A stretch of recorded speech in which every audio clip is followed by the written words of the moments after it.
Hi, welcome to Bookey. Today we will unlock the book The 4-Hour Workweek, Escape 9 to 5, Live Anywhere, and Join the New Rich. This book will challenge your view of how you live your life, especially when it comes to your retirement plan. Please join us on this journey towards a new way of work and life. Think about this question first. Do you look forward to living the good life after retirement? What is it like? Maybe you have planned on playing games all day, are keen to pack your bag and travel the world, or maybe write a memoir of your own. No matter what your answer is, you should think again about this kind of deferred life plan, that is, the idea of spending most of your prime years working and saving money, then spending the money during your retirement. This type of thinking is very common. But this book believes that the reality of your retirement life may not be as good as you expected, and it's often too late to regain what you have lost. The best outcome for this plan is that you turn into a bald fat guy sitting in a red BMW. This book offers a new way of thinking. Like the new rich, you can break down your 20 years of retirement into mini retirement episodes and insert them throughout your whole lifespan. In doing this, you can begin to enjoy your life and work for many years to come. Who is the new rich and what is mini retirement? We will talk more about them in the next chapter. Here, we'd like to state that an aspirational lifestyle is not beyond imagination, just the opposite. It is within our reach and can be attained by shifting your mindset and following the guidelines in this book. You can become a member of the new rich and turn your dreams into a reality. Next, we will explain the main ideas of the book 4-Hour Workweek in 3 parts. Part 1, How does the new rich work and live? Part 2, How to live like a new rich without quitting your job. Part 3, How to build an income autopilot. Chapter 2. Who are the new rich? Compared with other people, the new rich are more likely to leave behind bad circumstances, go after their dreams, and find meaning in their work. They spend the least amount of cost to achieve the best results. They often plan vacations and adventures every year instead of cramming them into an unpredictable end-of-life retirement. In other words, they enforce so-called mini-retirements. The new rich are neither employers nor employees, they are the owners, and they pursue quality rather than quantity. The author, Tim Ferriss, belongs to the rank of the new rich. Once, Ferriss was chatting with a businessman named Mark on a flight. Mark is a wealthy businessman who owns almost all gas stations, convenience stores, and casinos in South Carolina. Every time he and his mates go to the casino, they lose more than $500,000, but he doesn't mind at all. However, when talking about his business, Mark was sad because he spent 30 years with people he didn't like, doing stuff he wasn't into, and buying things he didn't need. Life was boring for Mark. All of these were red flags that put Ferriss on alert. He didn't want to turn into Mark. As such, Ferriss and one of his friends, entrepreneur Douglas Price, decided to keep an eye on each other's development. If one of them was slacking, the other would remind him, "Hey mate, are you that bald fat man in the red BMW?" That old bald man became a symbol of boredom for Ferriss and Price. You see, for the new rich, boredom is their enemy, not failure. Ferriss is a Japanese-style horseback archer, an Irish hurling player, a national Chinese-style kickboxing champion, and the first American in history to hold a Guinness World Record in tango. These are not his job titles, but his hobbies. He has also learned various techniques to achieve these goals. For the new rich, failure does not matter. Ferriss has experienced many failures. What's most important is that you're attracted to and driven by your endeavors, because genuine interest will lead you to unexpected success. Unlike the new rich, most people are simply planning for a deferred life. This includes a mindset that one must spend 40 years working hard, so that their real life can start when they hit 60. Perhaps you can sense the absurdity of this life plan when it's said out loud. But we can all agree that this is a common mindset. Ferriss believes that it's wrong to make retirement the ultimate goal. Those who are willing to do so usually encounter 3 issues. First is the fact that you don't like the job you did in your prime years. In other words, you don't like your current job. Second is a commonly overlooked fact. most people's retirement plan does not reflect the basic living standards, especially today when the average life expectancy is greatly improved. The third issue is that if you have enough savings after retirement, it might signify that you are a capable person who craves more activities. Sooner or later, you will get bored, tired of doing nothing, and perhaps have itchy feet. So, if the deferred life plan has such high uncertainty, why don't we get rid of it and start living our preferred life today? Well, mini retirements might be the solution here. The new rich allocates mini retirements throughout their entire lives instead of cramming them into their later years. You must have heard the term gap year.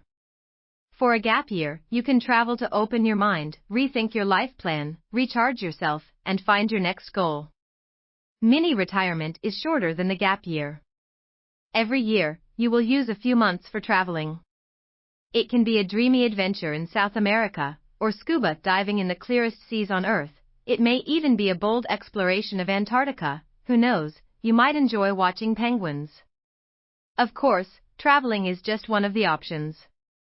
You can also be like Henry David Thoreau and find your own Walden Lake, detox your body and your mind, or experience the world in any way you like. You see, the lifestyle of the new rich is all about infinite possibilities and vivid imagination. Now that we have explained the behavioral patterns of the new rich, let's move on to talk about their economic patterns. The new rich have a unique understanding of personal financial management.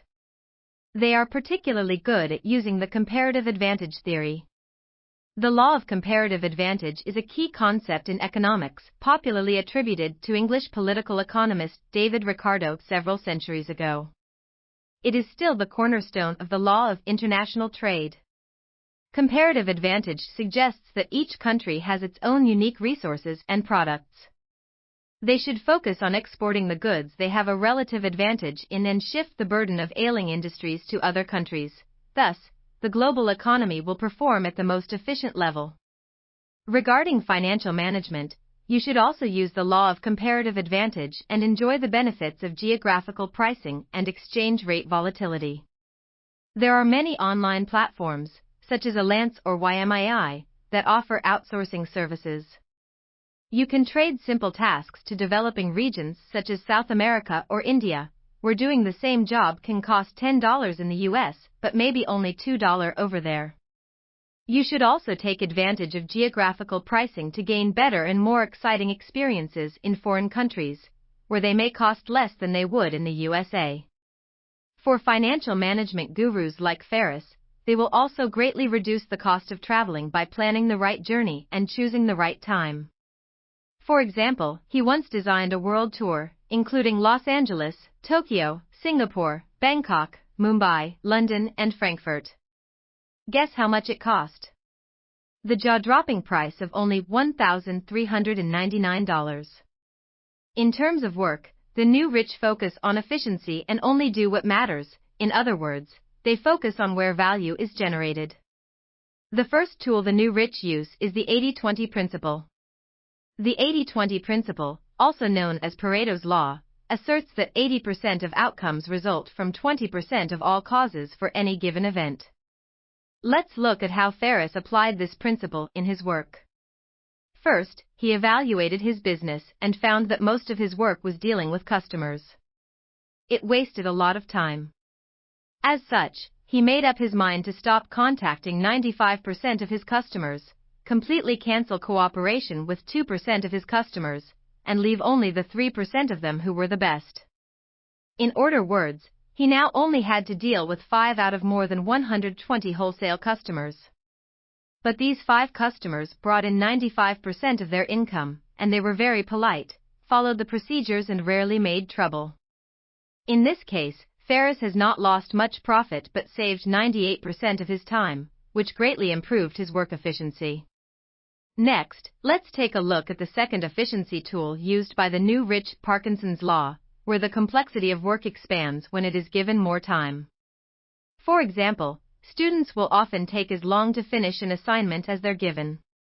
Regardless of whether they're given a week, a month, or a whole semester to complete an assignment, they will likely finish it right before the deadline. The new rich use Parkinson's law to set a realistic time frame at work. If a certain task could technically be completed by the end of next month, but you know that it's possible to get it done within a few days, you can set a deadline for yourself to finish the task within that time frame. Ferris points out in the book that most of the time, the quality of one's work is equal to or even higher when it's completed in a shorter time frame. This is because we've focused all of our energy on managing the bare essentials within a limited period of time. In the book The Happiness Equation, Sam Reyna led a technical team to develop a large website. It usually takes several months, but Reyna took an innovative approach to this project. He told the company in advance that they would have a full-day meeting tomorrow. Then the next day at the meeting, he announced that they only had one day to build the website. Guess what? They made it.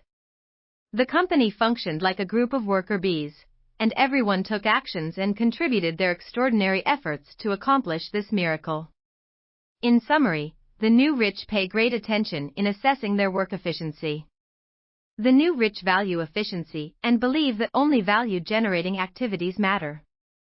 That concludes the first part of today's Bookey, How the New Rich Work and Live. The new rich don't want to be the fat, bald guy sitting in a red BMW. They think the deferred life plan is a terrible idea. Instead, they would rather allocate mini retirements throughout their lives. The new rich use comparative advantage theory to outsource and simplify their work and life. Their secret weapon is that they only do the really important things and pursue ultimate efficiency. Today we are just sharing limited content. To unlock more key insights of world-class bestseller, please download our app. Just search for Bookey at Apple Store or Google Play. Get your free mind snack now.